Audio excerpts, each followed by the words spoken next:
For the last year, I've traveled to virtually every corner of this extraordinary Commonwealth and introduced myself and our campaign of bold leadership for liberty to the voters of Virginia. We've run hard and based our campaign on ideas rather than sound bites. Bold ideas that promote liberty in every realm of our lives, like constitutional reform to permanently limit the size of the federal budget, market-based Medicare reform, and the Freedom of Choice in Education Act.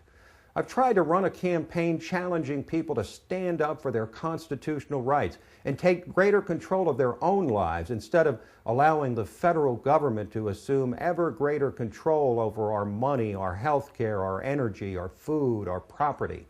I've delivered countless speeches and spoken with so many Virginians.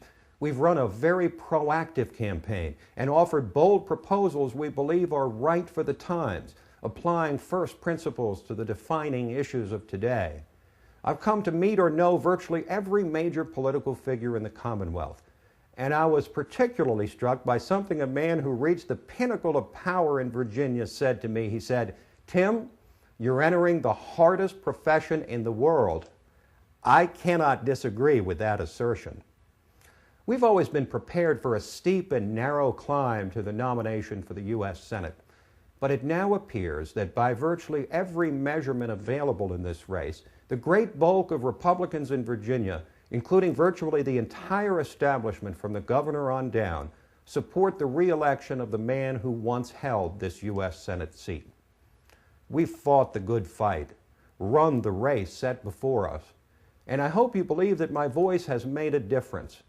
But there comes a time to recognize political realities. This campaign has been about ideas, but also victory.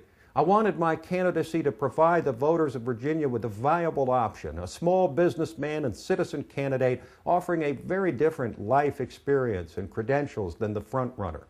At the same time, I've also said from the beginning that the ultimate goal of the campaign has been to win this nomination, and that I would remain in the race as long as I believed victory was possible. As an idealist without illusions, I've attempted to run a campaign of integrity with honor and to keep our eyes wide open to reality. So honesty compels me to reach a clear conclusion, given both the overwhelming support for the frontrunner in this race and our inability to narrow the field of challengers to one, despite numerous attempts to do so in recent weeks. There is no longer a path to winning this nomination. And therefore, I'm announcing that our campaign for the U.S. Senate has now reached its conclusion. But let me also say this, I'm not going away. As a citizen candidate running for the highest legislative office in the land, I was not sure what to expect. But I've been consistently uplifted by myriad old and new friends who've encouraged, supported, and found value in our campaign and contributed their time, talent, and treasure, and by major supporters and staff who are the most principled people I have ever known.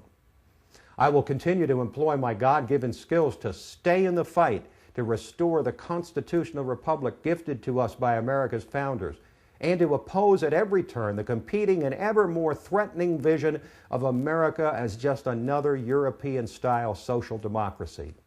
My passion is for free people and free markets. My friends, we cannot afford to get 2012 wrong, because it truly is the most important election of our lifetimes. At stake is nothing less than the future of a free America.